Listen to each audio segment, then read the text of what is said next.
Yo, guys, what's going on? Welcome into Rover Sports. How is everybody today? Hope everybody's doing quite well. We're finally up and running here. Got a little bit of a topic for y'all. We're going to talk about Dak Prescott. We're going to talk about Dak Prescott. We're going to talk about Jared Goff.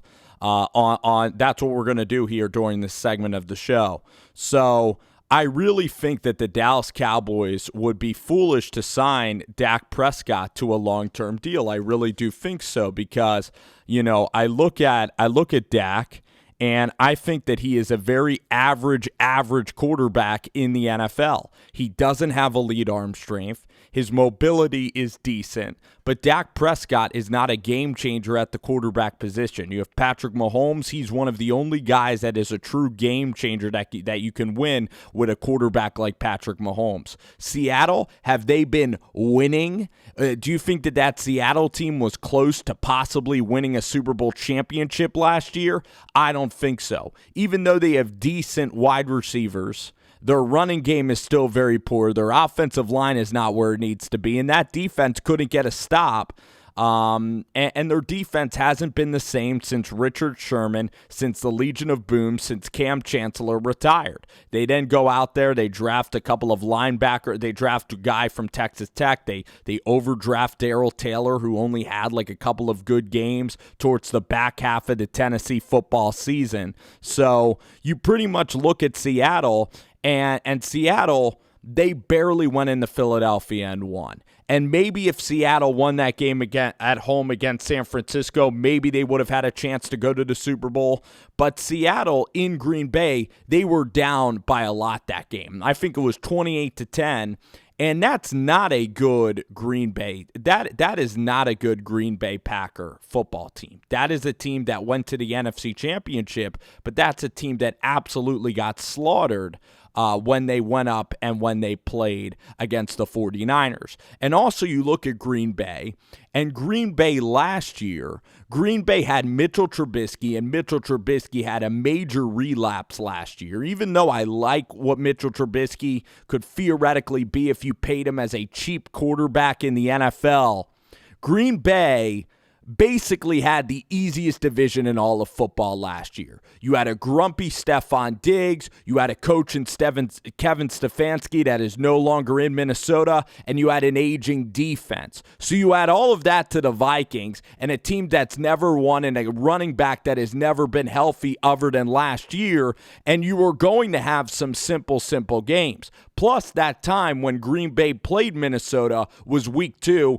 and Minnesota shat the bed in the first half. Minnesota's a better football team, and the Minnesota Vikings this year are going to win the NFC North Championship. That is what's going to happen because Minnesota's getting younger. They're getting better on defense. But I'm talking now about the Seattle Seahawks, and this is kind of an answer that's going all over the place, but it's taking up time during the video. So Russell Wilson and the Seattle Seahawks, even though Russell Wilson is an elite level quarterback, he's a lock for a Hall of Fame. He pretty much was right up there with Lamar Jackson for MVP consideration last year, even though Lamar Jackson's numbers just got too absurd. So I understood why Lamar Jackson won the MVP award. Russell Wilson carried Seattle.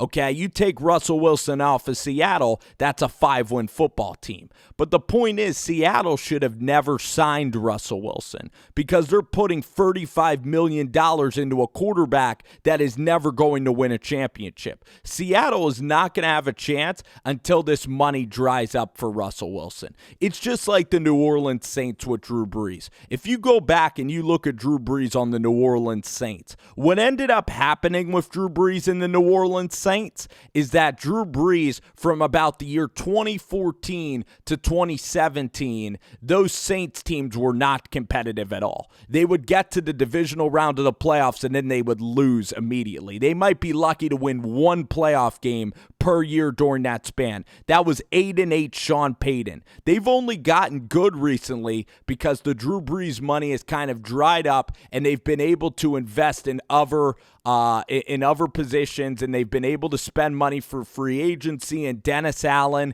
and then finally they've been able to draft a defense, and also Mickey Loomis has just been on fire. He drafted Kamara. He drafted the linebacker out of Florida. He drafted Michael Thomas in the second round. So all of the moves that Mickey Loomis have done, the Ryan Ramsdick instead of Reuben Foster, all of those have paid out for the Saints, okay? So Russell Wilson in Seattle, maybe Russell towards the back half of his career can win, kind of like Kobe Bryant did. Kobe in the middle years didn't win, but maybe Russell Wilson in about 5 years, maybe 5 or 7 years, towards his last 3 years, that's when he's going to win, okay? You look at Mahomes, he's on a rookie deal. So Mahomes has about 2 more years to try to go win championships, okay? So I'm making this point to say that Dak Prescott, if you pay Dak Prescott all that money, then the Dallas Cowboys aren't going to go anywhere. The Dallas Cowboys would be much better off this year starting Ben DiNucci out of the school of James Madison, okay? DiNucci's 6'1". DiNucci could barely play at Pittsburgh, but DiNucci is a dirt cheap quarterback option. You also look at Andy Dalton. If Andy Dalton started for the Dallas Cowboys, you would be able to go sign Jadeveon Clowney. Your defense would then be loaded.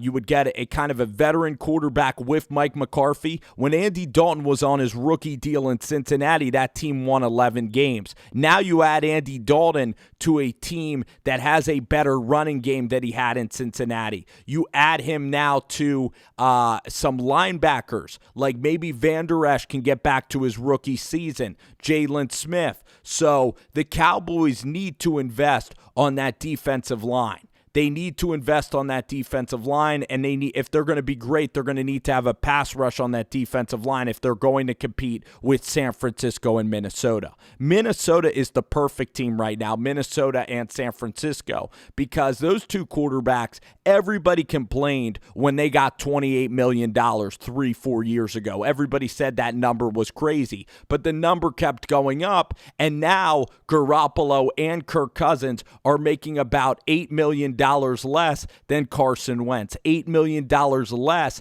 than Russell Wilson. So that Carson Wentz contract looks absolutely awful. Jared Goff, that's the point I wanted to make. Sean McVay, a sensational coach, but Jared Goff has derailed Sean McVay. Jared Goff has derailed Sean McVay of having any success because now the Rams, with the Jalen Ramsey contract, with Wade Phillips getting older, the entire offensive line getting older, and trying to build a team for free agency, it was a short-term fix, but long-term, Les Snead, unfortunately for Les, he's a heck of a nice guy, but Les Snead, I don't see the LA Rams really being competitive in this NFC this year with San Francisco, who has a quarterback on a much more affordable deal, and a team that just is stacked on defense. I see the San Francisco 49ers easily winning that division. Arizona has a rookie quarterback, but their coach is absolutely awful. Their defensive coordinator is not impressive in Vance Joseph, especially when Vance was a head coach. Their defense is not going to be good.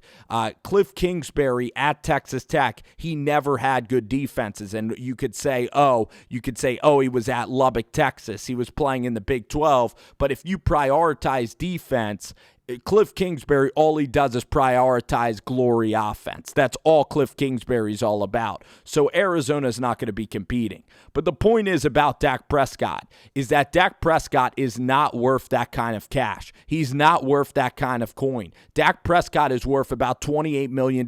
He's worth the same exact contract as Kirk Cousins, as Jimmy Garoppolo. I would take Cousins and Garoppolo over Dak Prescott. Derek Carr, he's on the same footing as Derek Carr. Dak Prescott last year couldn't even beat an Eagles team that had no wide receivers and an aging defense.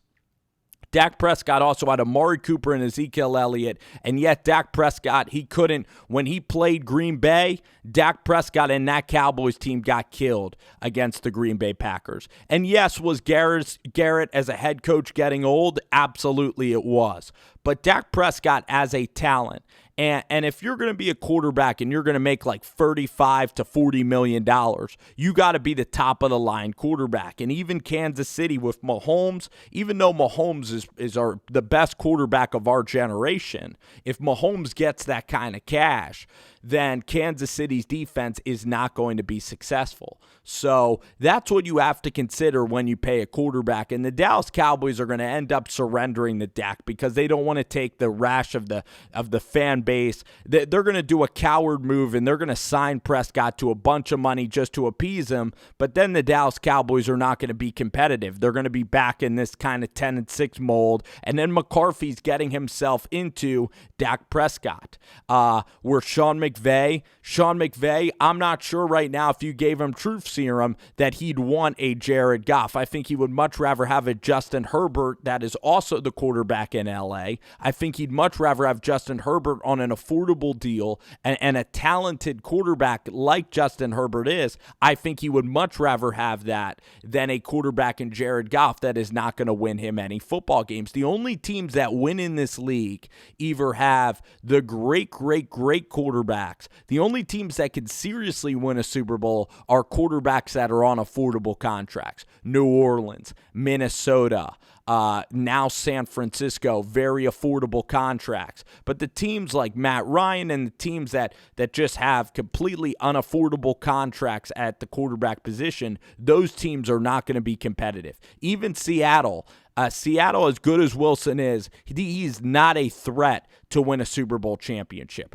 The threats are Lamar Jackson rookie deal. The threats are the Buffalo Bills, Josh Allen rookie deal. Kansas City Chiefs rookie deal. Look at all the teams that actually have a chance to win. Kirk Cousins, a much cheaper deal. Okay, you need to look at teams that are established, not rebuilding teams like Carolina that are only paying Bridgewater $20 million a year. You need to look at teams that realistically have an opportunity to win in place. And those are the teams that you can bank on going far. Like Minnesota, like I said, Minnesota, and even the Giants in about a year and a half or 1 year, 2 years, Daniel Jones not making a lot of coin, the Giants are going to have a great opportunity. They're building it the right way through young players. They're not spending so much money in free agency like the Jets are. They're saving up resources. That's a team that you want to bank on. Look at Jacksonville. Young team, trading away pieces, getting draft picks. They're building smart. They also have an easy schedule this year. Gardner Minshew, a fine quarterback. Jacksonville could really compete for an AFC South championship. Okay, so you want to build your team the right way, and paying the quarterback is absolutely not the right way to do it. Dak and Goff are average talents. Dak is a better quarterback than Jared Goff. He just is more mobile, leadership qualities, some accuracy here and there. I like Dak Prescott as a quarterback, but Dak Prescott is worth $28 to $32 million. He is not worth more than $32 million.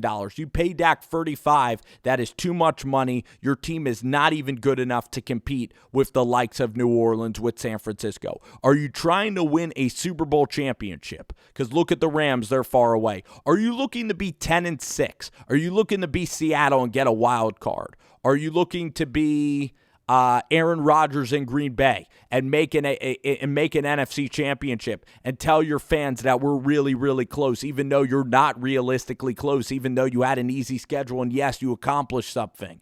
But by accomplishing something, again, you're not close to your ultimate prize. How many teams out there want to win a Super Bowl? How many teams are actually realistic candidates to go and get to a Super Bowl and have a chance to play for one? That's something that you have to consider when you think about this quarterback